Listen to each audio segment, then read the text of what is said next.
Ngayong araw nga guys, sa wakas natuloy na nga din pala yung camping dito sa DNHS. Bali ito nga pala ulit ako, representative na naman ng rampa sa backyard camping. At marami pa nga dito iba't ibang kaganapan. Nox! Kaya't malupit ang content na naman na mangyayari. Suabe Nes! Hey, this is our mate. Nag-add pa kami din na. Here's a palok mix, no added preservative. Para tuloy yung saya, tuloy yung ating pamilya.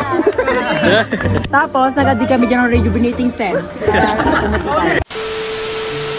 Bago nga palang lahat ng yan, nag-practice nga muna pala kami ng yell namin dahil gahol na kami sa oras at puro na siya mga pangyayari. Dahil ang exact date dapat namin ng camping is noong October pa. Gawa ng suspension dahil sa bagyo. Na inirisked nga pala ngayon November 8 hanggang November 9. At sakto, nagamit na nga din pala namin yung yell namin dahil pinababa na nga pala kami.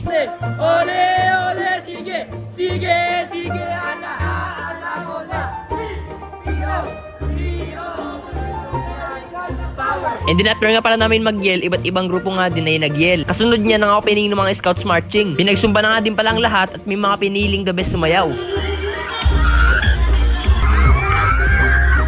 After nga ng sumba, may mga pinili nga din pala dito ang aming advisor na i-assign na magluluto dahil may cooking contest na mangyayari. Marami na nga din pala nagsimula dito magluto. Nanood na nga din pala kami ng per making dahil bawal ang mga tools o iba't ibang kagamitan na nakakapagpasindi ng apoy except sa kahoy. Ate mo paano magpainit? Meron na nga pala nakapagpasindi dito ng apoy kaya todo inspire kami ni Bayaudan sa paggawa para pogi points. Lumapit nga pala sa amin sila sir at po pwede daw kami makisindi sa iba. Kaya todo punta kami ni Rainier sa kabila para makisindi. Ate panigil. Successful nga pala kami nakagawa ng apoy. Nagpakulo na nga pala kami ng tubig sa kawayan. May pinapahula nga pala yung mga BSP kung ano yung pinapatikim sa amin at ano malasahan namin. Siret. Patingin nga. Latchaw! Oo, latchaw! For today's video nga, ang iluluto nga pala natin is sinampalukang manok. Pinarate niya pala sa akin ni Bayaw Kenji yung niluto nilang ulam na munggo. Tasty. Bayaw!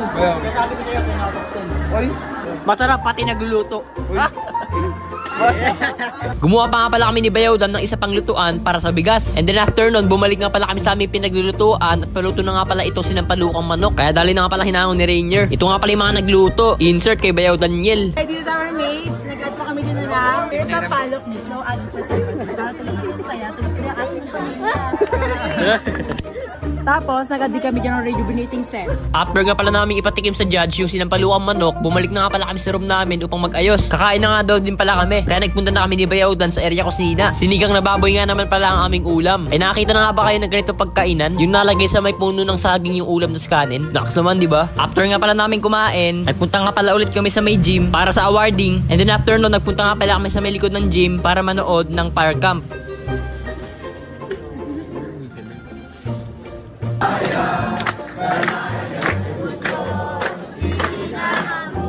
Pagkatapos nga pala ng kaganapan sa may fire camp, dali na nga pala akong gumaya para sa Miss and Mr. Backyard Camping 2024. Bali puro rush nga pala ang mga pangyayari dito. Ni hindi in-update kung ano yung suotin namin. Dahil sa pagiging Boy Scout, kailangan parating handa at syempre meron laging option 2. Bali tinulungan at inayusan na nga din pala ako dito ni Sir Mark Jun, ang aming advisor sa camping. Shoutout at salamat po ng lubos Sir Mark Jun.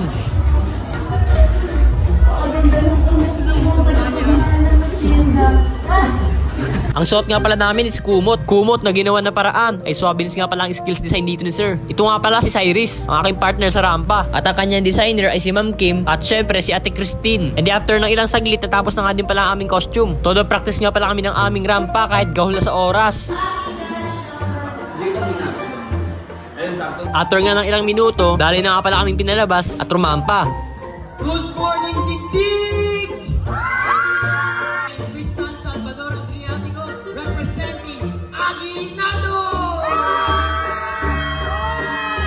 After nga ng pagpapakilala, konting rampa, at syempre sa iba. Marami nga pala kaming mga contestant dito sa 12 ba naman na grupo. Pagkatapos nga pala ng rampa at pagpapakilala, meron nga pala ditong word na i-describe mo.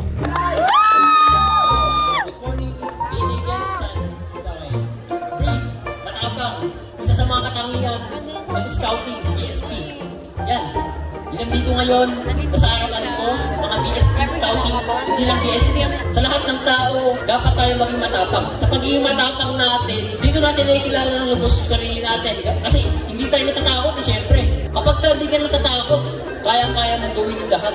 Yun. Yun ang masabi ko, good morning ulit, DNHSLs. Thank you.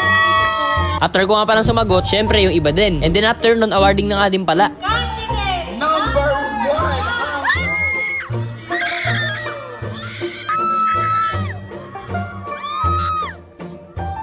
Madami talagang unexpected sa buhay. Kaya do your best lang lagi kahit nasan ka man na sitwasyon. At syempre, huwag kalimutan maging pogi. Dito na nga din pala nagtatapos ang lahat. Maraming salamat sa panonood. Wait nyo part 2. Next naman, di ba?